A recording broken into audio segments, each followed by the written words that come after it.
అందుకే మా జీవితాల్లో లేని సంతోషం ఇక్కడ వీళ్ళ జీవితాల్లో కూడా ఉండకూడదని ఇదంతా చేశాను.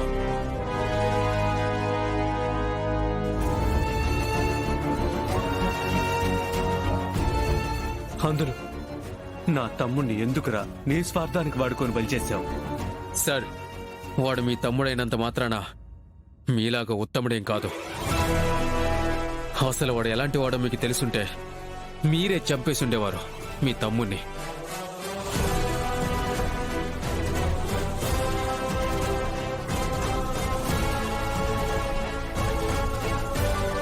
అత్తయ్య గారు, మీరు అన్నట్టే నేను చాలా తొందరపడ్డాను. వాస్తవానికి మా తమ్ముడు చేసిన వెధవ పనుల వల్ల మీ కుటుంబం చాలా సఫర్ అయ్యింది. కానీ అది నేను అర్థం చేసుకోకుండా తప్పుగా ప్రవర్తించాను. నన్ను క్షమించండి అత్తయ్య గారు. బాబు,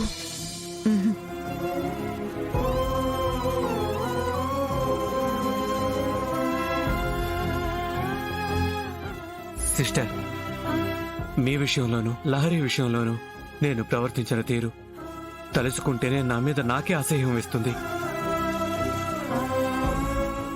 ప్లీజ్ సిస్టర్, మీకు మాత్రమే కాదు, మొత్తం స్త్రీలందరికీ సారీ చెప్తున్నాను.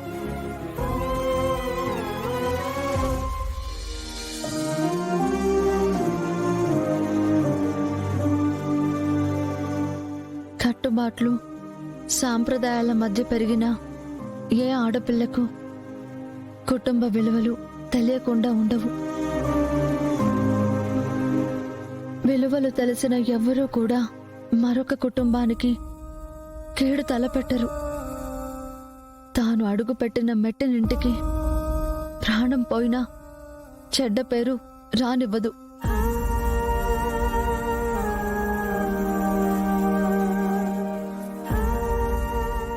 శరణ్య, నువ్వు చెప్పిన ఈ మాటలు నా గుండెని తాకుతున్నాయి. నీ పట్ల నేను ప్రవర్తించిన తీరుకు చెంపెపెట్టులాగా సమాధానం చెప్తున్నట్టుగా అనిపిస్తోంది. I'm so sorry Saranya, I'm so sorry. అమ్మా శరణ్య, ఇవాళ్లతో మన కష్టం తీరిపోయిందమ్మా. నా కూతురు, నా కోడలు కడిగిన ముత్యాల్లాగా ఏ నేరం చెయ్యలేదని బయటకొచ్చేశారు.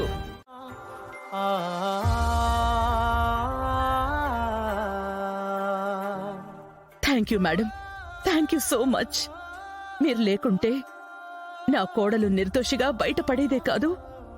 ఇట్స్ ఓకే మేడం, అంత పెద్ద మాటలు ఎందుకు, నేను వెళ్ళొస్తాను.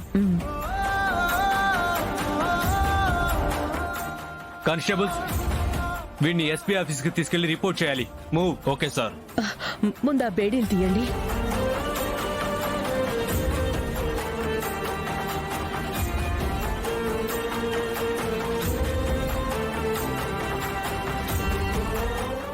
నన్ను అరెస్ట్ చేయించగానే అంతా అయిపోయిందనుకుంటున్నారా? అవ్వలేదు. నా పగ నీ ప్రాణం తీసి తీర్చుకుంటాను శరణ్య.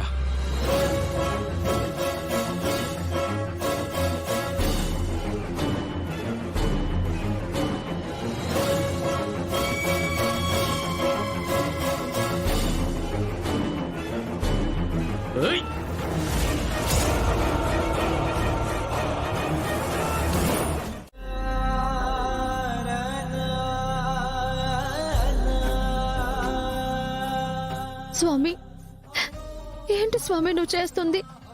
నా కుటుంబానికి ఏ కష్టం రాకుండా చల్లగా కాపాడమని నీకు నిత్య పూజలు చేస్తూ కోరుకుంటున్నానే స్వామి.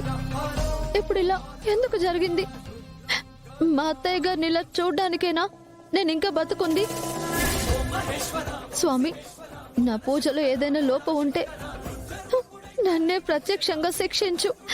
అంతేకాని మా అత్తయ్య గారిని మాకు దూరం అవ్వకుండా రక్షించు, రక్షించు.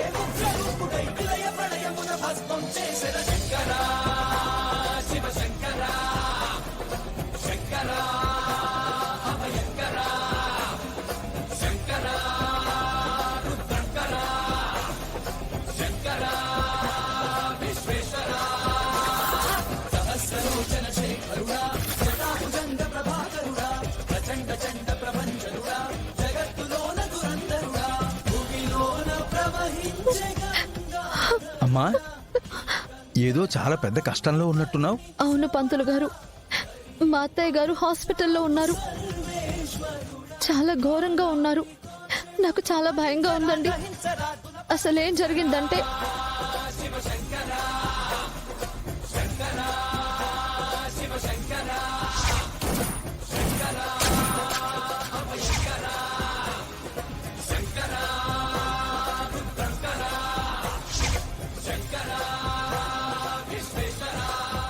ఆ దైవానుగ్రహం ఉంటేనే నేను ప్రాణాన్ని కాపాడగలను.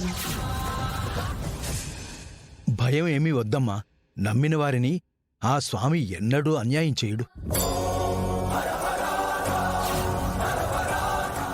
ఆ స్వామి ఆశీర్వాదం మీ కుటుంబానికి తప్పకుండా ఉంటుంది.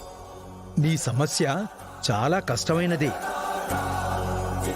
ఈ కష్టం నుంచి మీ కుటుంబం రక్షించబడాలి అంటే మీ ఇంటి నుంచి ఎవరో ఒకరు నేను చెప్పబోయే మహా కఠినమైన పూజ చెయ్యటానికి ముందుకు రావాలి.